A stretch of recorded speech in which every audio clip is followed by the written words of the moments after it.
So,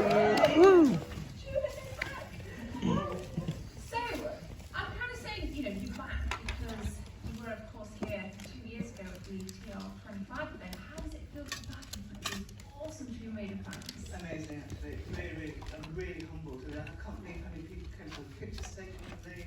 It was fun for me as well because I got to get the guns. So that was great for me as well. So yeah, brilliant.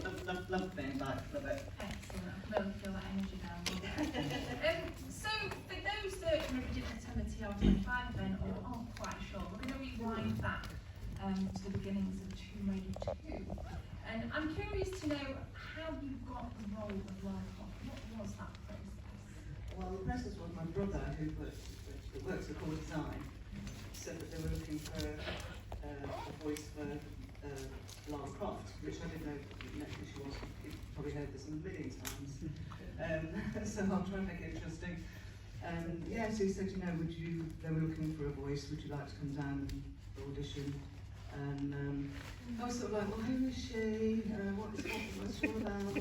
So naive, sorry guys. Anyway, so I went down to Core Design and I said, oh, is that her? Oh, right. And then I said, well, what does she sound like? Or what do you want me to sound like? Or, that sort of thing. And just say that she was quite well to do, she was from Wimbledon, that sort of thing. So I did the line, well, I won't say it and I'll say it later. And then I said, oh, can we play it back? Because I've got quite a deep voice, I think I said this before, so I just raised it up a little bit. And then I think I got told the same night. I think I got told the same night, and then we were in London the next couple of days, starting to record, but I didn't know anything about it. I was just getting like literally a few scripts, and I don't know what's happening, what she's doing. But I was just like, okay, I'll do it, what did I say? So it all happened really quickly then, so yeah, they literally got you back within a couple of hours and said, yep, you are Lara Croft. Yeah. How did that feel? Well, I just said, oh, okay. Because I didn't realise what a big, thing it was. But after then, it sort of like started to go, and then of course, I'm like a lot of recordings, so I was like, we were talking, I think I was talking earlier with you, Gemma, but I'm glad that there's no outtakes out there, because there'll be a lot of beeping. And my response was, I would love to see the outtakes. Yeah. So I know you said you kind of weren't quite sure about who Lara was, but Tomb Raider, so the first game was a massive success. Did you feel, once you kind of understood what Tomb Raider was, did you feel any pressure coming off the back of the success of the first game? Oh yeah, definitely. Because Shelley, she's obviously the original, did such a wonderful job. And it's like, oh well, right, how do I follow it? Well, I've just got to do how I'm going to do it. But I've said this before, they tell you how sort of they want it to sound or want her to sound, or and I've said this before, so I keep saying this, but if I could do it now, I'd obviously do it a lot different, but it's done, and that's the way it turned out. So. Side question: have you played the games? No, well, everybody knows this. I can't play it. I try to play it, and I can't play it. So well done to all you guys out there. I watch people play it on YouTube. I watch the two husbands play it.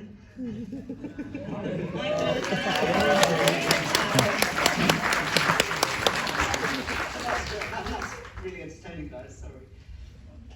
So, what was the kind of briefing on Lara Croft? Were you shown any kind of concept art of the levels? I know you mentioned about seeing scripts. Was there anything else that kind of helped you to adopt that role of Lara? No, not really, because they were sort of still, I can remember, still sort of going through the script, what they're going to write. Because Tomb Raider 2, there wasn't very much to say.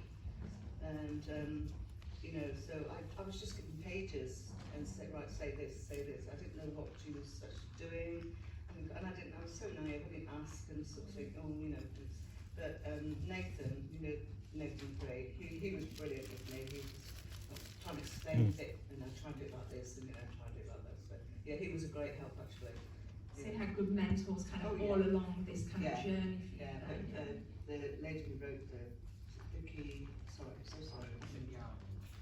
Yeah. They kept changing the sort of script every now and then. That there wasn't a lot of, as I remember, there wasn't a lot of guidelines about that.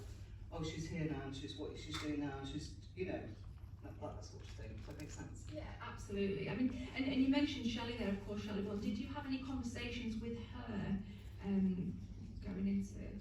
No, not at all. I only met Shelley a couple of years ago, and Janelle when we did the mobile phone version. So that was brilliant. We got really well. See things online. It did look pretty fun, actually. It was great fun. And then I was going, oh God, you're really good. And she's like, oh, you're really good. Really good. So you were comparing lines. Yeah. We were listening to each other. Oh, that's really good. Oh, yeah. And that was really, really special. That was special. Excellent. So I'm kind of curious as to if there were any differences in voicing the lines for Tomb Raider 2 versus the kind of stepping into Tomb Raider 3. What was that kind of shift like? I think there was a lot more to do in Tomb Raider 3, but also in between I had a lot of the instructions to do, so it kind of got me into sort of a rhythm, so yeah, and there's a lot more to do, so a lot more interesting as well. Yeah, I've seen the script and there seems to be a lot of kind of notes on, there's more kind of scene setting and describing the environments you're in. It was very interesting. I believe it's online. I'm sure Luke might mention that if people did want to read that script, but yeah, so this is kind of next part that I thought I would try and have a bit of fun and potentially embarrass myself here. So there's multiple parts of this. So the first one is, are there any parts of either script that really stick out? And the second part is, can you give us your best Lara Croft line from?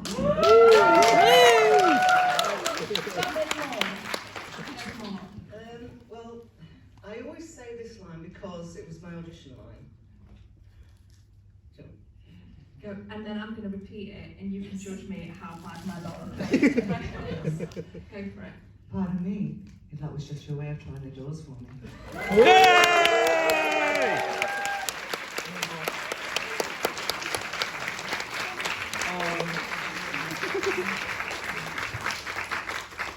It's so weird to hear it, because if you close your eyes, it's like, it is Lara, it's unbelievable. So can you judge me on my kind of attempt here? Okay, I might get the words mixed up, but okay.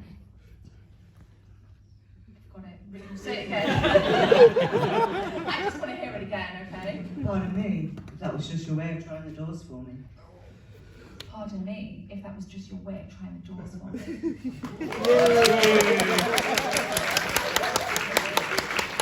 you know what the next one was? It wasn't me. But before that, doesn't somebody think when they tell me that I make you leave? We have some real script nerds in here. I absolutely love it. That's great. Guys, well done. Yeah, nice one, fantastic.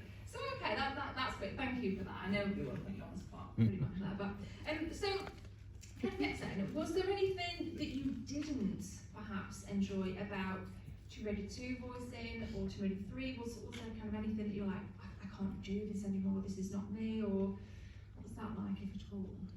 I think we were talking upstairs, you know what I'm going to say, don't you? The worst thing for me was the breath. You're taking a breath when she comes out of the water. And they didn't like how it was done. And then I came in London, so I came back to Derby and I went down to do it again. And they were trying all different things like,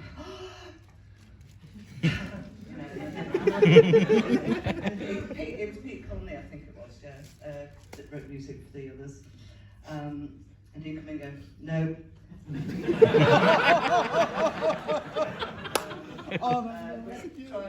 Tried all sorts, and I don't think they used it. I don't think it was me, because it was just, and I just couldn't do it. It was one of those things. It just sounded stupid. I think I'm glad you raised the kind of the topic of sound effects, because I think it's quite a a favourite part or a quite famous part of Tomb Raider, the different kind of ominous sounds of Lara? Yeah, because you get like one word, Yeah. like say this word so many different times, and we'll choose one. And you know, that's, you know, there's how many ways can you say you know. But yeah, it was the breath. I couldn't. No, I'm sure. I don't know who did it, but well done. Does anybody know? It was Shelley. Shelley, Oh, yeah. right. Okay, so it was Yeah. Shelley's. I think they used it. Yeah. And Heather, yeah. Of course. And so it was. Yes, I was very.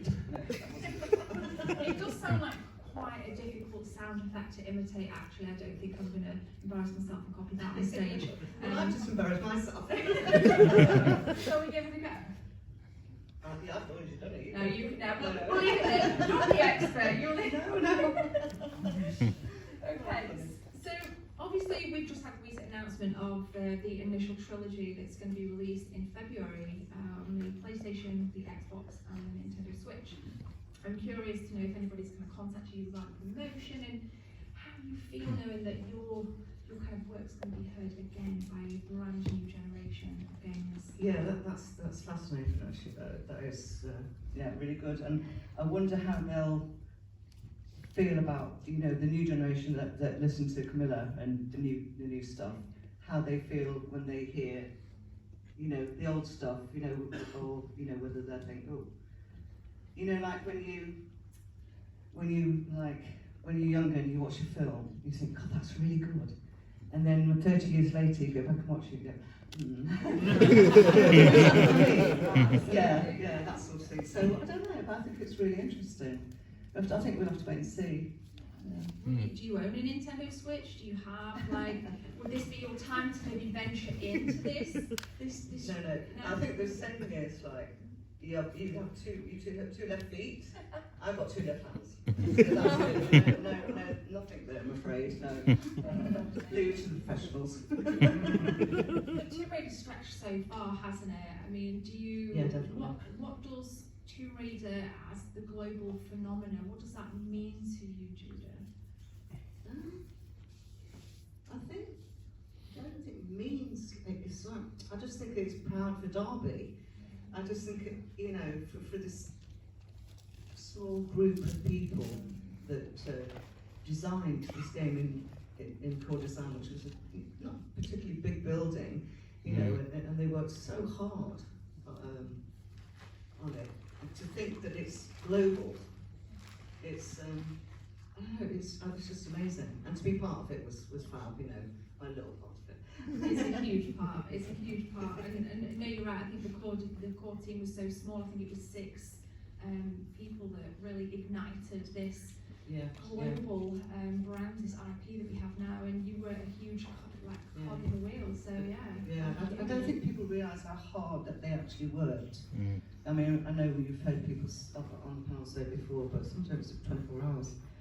Because they wanted out of the I think a year's time, which sounds a lot, but it's not when you're programming things and stuff like that. So Brilliant. So we're here, 2023. Are there any parts of Lara that resonate with you on a frequent basis?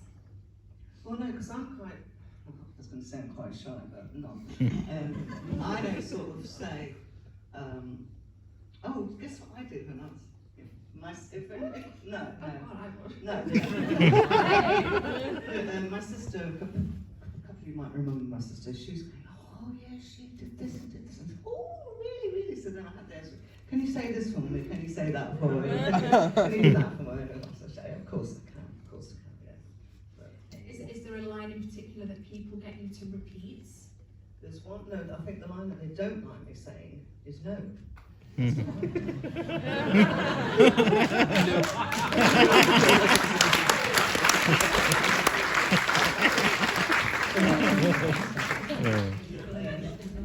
so common when we can all relate. You get to a wall and you try to hit the switch, and Lara says, "No."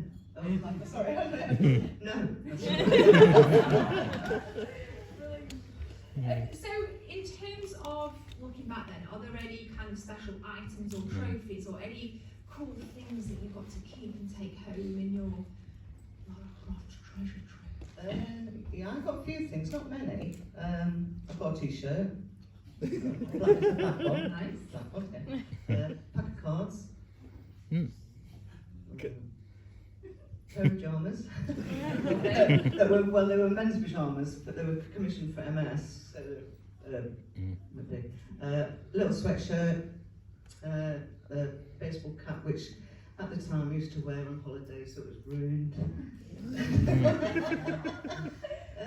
That's about it really. I just kept all my notes and things from that. And a few when I had to come, it was one of those ones. So I've got photographs of where I sort of went and yeah.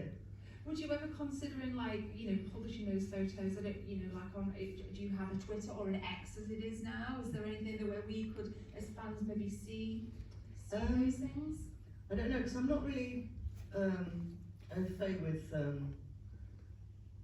mobile phones and stuff like that. Because actually, guys, I must tell you that I've been hacked on my Facebook and my email. So if anybody has been trying to contact me, I'm sorry if you've been proper people, but I've got to sort that out. So anyway, sorry, back to your question. No, I think that's a good so point. sometimes I have to be very careful, like anybody has to be careful. So at the moment I'm trying to sort that out. So. Yeah. And that actually is a nice segue into this question about fans. I know you really appreciate your fans. I sat here on the TR25 panel, and you've often said how humbled you feel about the community. Very much so.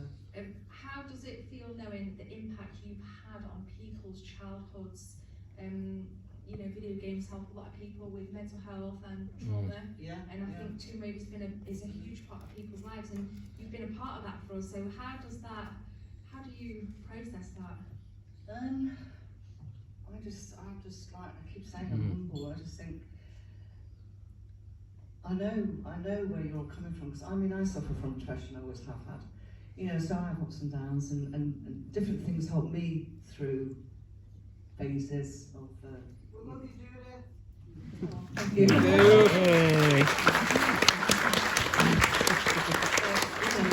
It's so nice to hear that it helped. Do you know what I mean? Because if you suffer from things like this, anxiety, depression, and the rest of it, but you've got people like the cosplay people, fans. You can get together, you can chat, and you've got something in common, and kind of brings yourself out of yourselves a bit more, and you don't feel so alone. I think so it's that kind of part of it. So yeah, I totally understand all that. Yeah. So I think it's fair to say you've helped a lot of people, and I'm sure we'll kind of get to that because we will do some audience questions very shortly. So if everybody does have anything, we'll kind of hopefully get those questions to you in a short while. But I thought it would be nice to kind of end my little segment on a quick fire round. And there's 1, 2, 3, 4. There's only 5 statements, and you've just got to pick one. Okay. Now some of these might seem a bit odd, but again, I did anybody? Can we have a hands up for anybody that was on the TR25? Okay, so there's quite a few. I would say 20%, 15-20% people. So some of this will probably resonate more with you guys. Okay, so Judith, pick one. Tomb Raider 2 or Tomb Raider 3? Ooh. 3. Yes! Thank you. A Ford Sierra or a Lara Croft-esque style 4x4? Can I choose another one? This is about you. What do you go for? Porsche 924. Nice. Beautiful. Derby or Malta? That's an impossible question. We will explain the Malta link in a minute, but.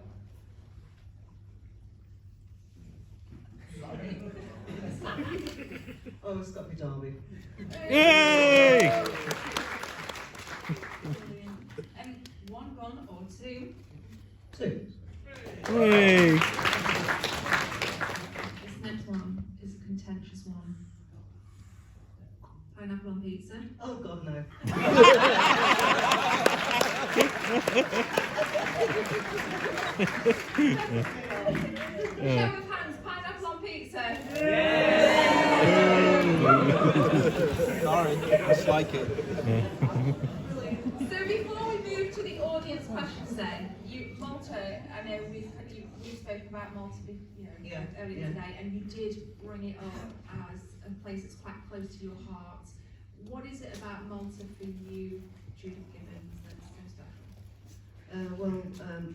My dad was in the army, and he was posted out there when we were younger. And in fact, my brother, who's in the audience, is going to kill me now, but he was born in Malta. He's down here.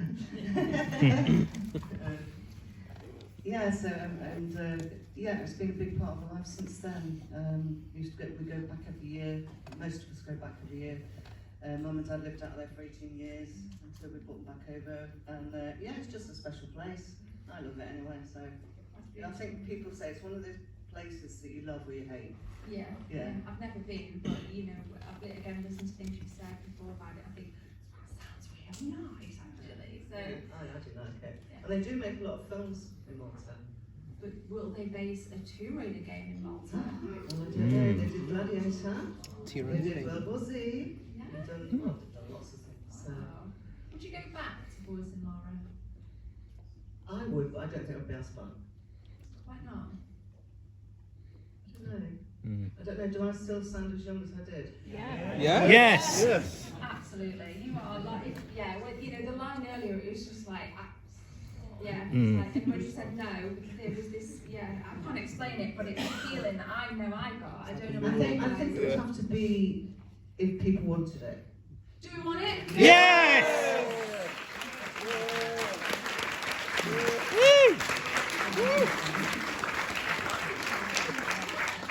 Let's get you a trilogy. Let's get that third game. So, but it is a pleasure to talk to you, and thank you. No, it really is, and I think you're awesome, and I'm so glad. I think, like many people, are glad to have you back. So, before we move to audience questions, can we get a big round of applause for Judith Gibbins?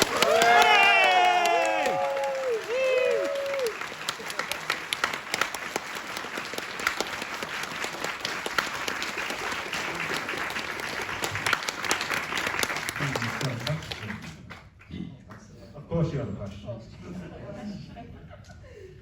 Hi Judith. Hi again. Nice to see you again.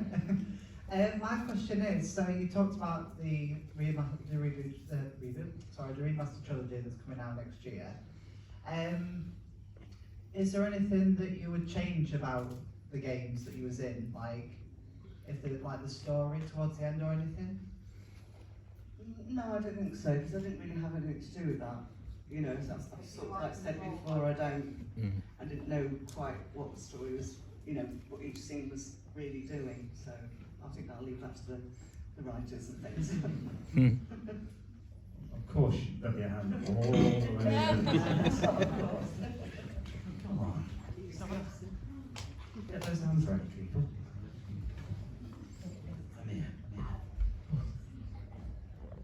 Hi, I was just wondering, what was the moment that you really realised that Tomb Raider was such a big thing? Because I remember you saying when your brother had said to you about it, you didn't really know who Lara was. When was the moment when you thought to yourself, oh my god, like this is huge? Was it like when the movies came out, or when? No, I think it was when I was invited to the Big E3 in Atlanta. What's going on, that when they promoted Tomb Raider 3, I think that was. Yeah, that was like, whoa, it's amazing. But going on from that, like I've said before, I wasn't allowed to tell anybody who I was. So I was wandering around, and then I did my little bit in the cupboard, like I say. And but that's when I just really thought, wow, that's something that really hit me. Hi Judith, nice to speak to you. I can't believe it, it's an honour. I just wanted to ask, you mentioned that if you could go back, you would change things. What sort of things would you change vocally about Lara? Are there any lines in particular that you'd like to read? I think it's, I would like to have known, like, I've said this example before, when she's fighting in London, on the top of the things, buildings. Sorry. And I just went, oh, you might like to, you know, mind the bell, sort of thing. But I didn't realise, like, I've been fighting. You know, so perhaps you might like to, oh, do you know what I mean? But act a bit more, I think it was, yeah, that's fine. Hi Judith, you okay? Lovely. Hiya, hi Colin, hiya. Hiya. Just a quick one. If you didn't voice Lara, would you have gone into voice acting, or would you have wanted to voice another character? No, I don't think I would, no. No, it was just one of those opportunities, you know? Yeah.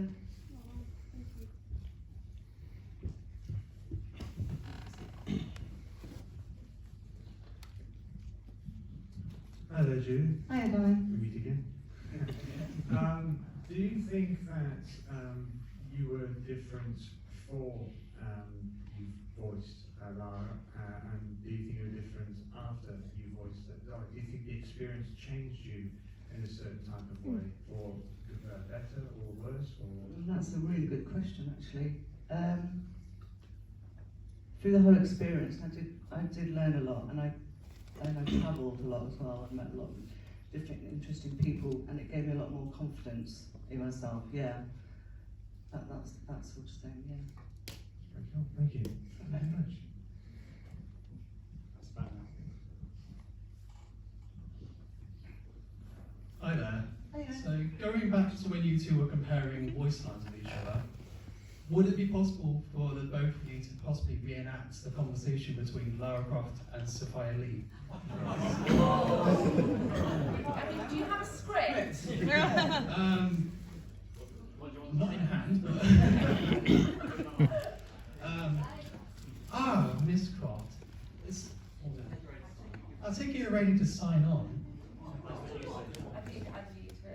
I need it. No, I need a full script of you. To all four. I think that's a bit difficult. Sorry about that one. Great question.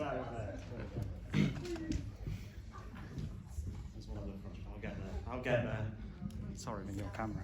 Hi, I was wondering, while developing it's alright. While developing the Tomb Raider games, has anyone walked you through the entire story of the games that you were working on? Like, do you know the whole story of both games? Like I said before, because I've been watching The Two Husbands, so I've been getting to know, I know The Jungle, and a few others, yeah, and yeah, I'm getting to know it even now, still learning. Thank you. Because I can't play it, you see. Thank you. Hi Judith, okay.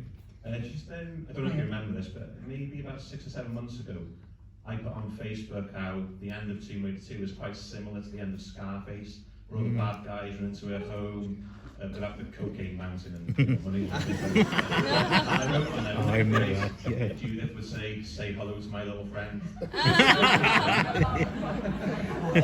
in Al Pacino's voice? No, not in Al Pacino's voice. But you can if you want to, is it too? I just wonder if you could give us your best Lara's say hello to my little friend. I'm so sorry. Say hello to my little friend.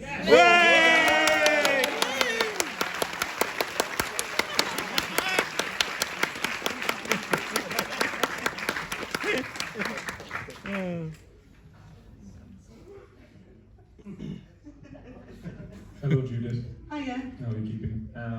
So I love really mundane, pointless information, and I'm very curious about the actual recording sessions for the voice acting. Do you remember roughly how long those sessions would have went on? Do you have any idea of was it a week? Was it, a month long? Was it one day and a load of hours? Was it a full night? Did you ever do overnight sessions, or was it? No, I never did overnight. A lot of the times I went to London. I mean, we sort of do them in a day. Okay. But then if we needed anything sort of refreshing or whatever, we'd do it at core design. And have you any rough idea of how many sessions you would have done? Oh dear, no. Was it many or a little, do you think? Yeah, it was quite a lot, because apart from doing the Tomb Raider scripts, they had me doing which I don't know if they've ever been published, but I had an interview with Crash Bandicoot, but he was on screen, and lots of other things which I can't really remember. TV spots and things like that. promotional material, I think. Yeah, and you know, of course, the Lucas thing, but they cut all the speaking out of that. Also, can I just ask you, just because it's one of those lines that will stick with me forever, being a whatever 10-year-old kid, boy, when Lara says, "Don't you think you've seen enough?" Yes! Yes! Cheers, thank you. Don't you think you've seen enough? Yay!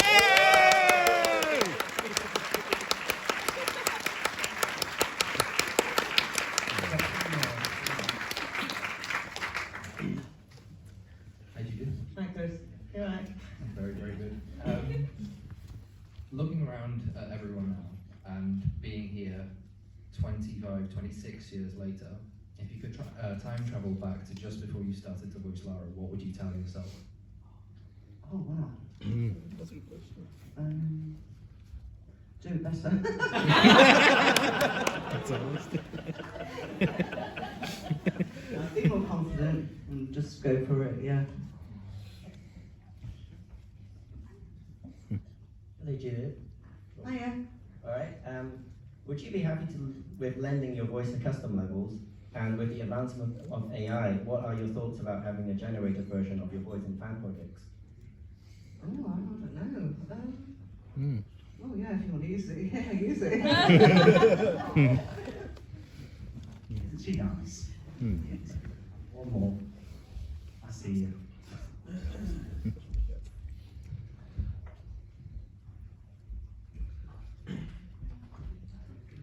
Getting your steps in there.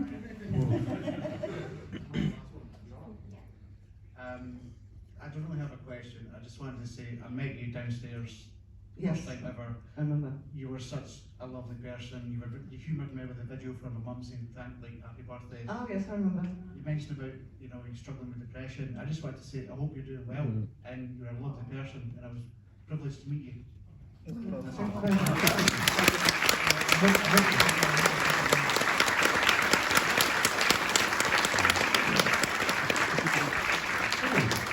Yeah, big. I'm going to let you clap again. Big round of applause.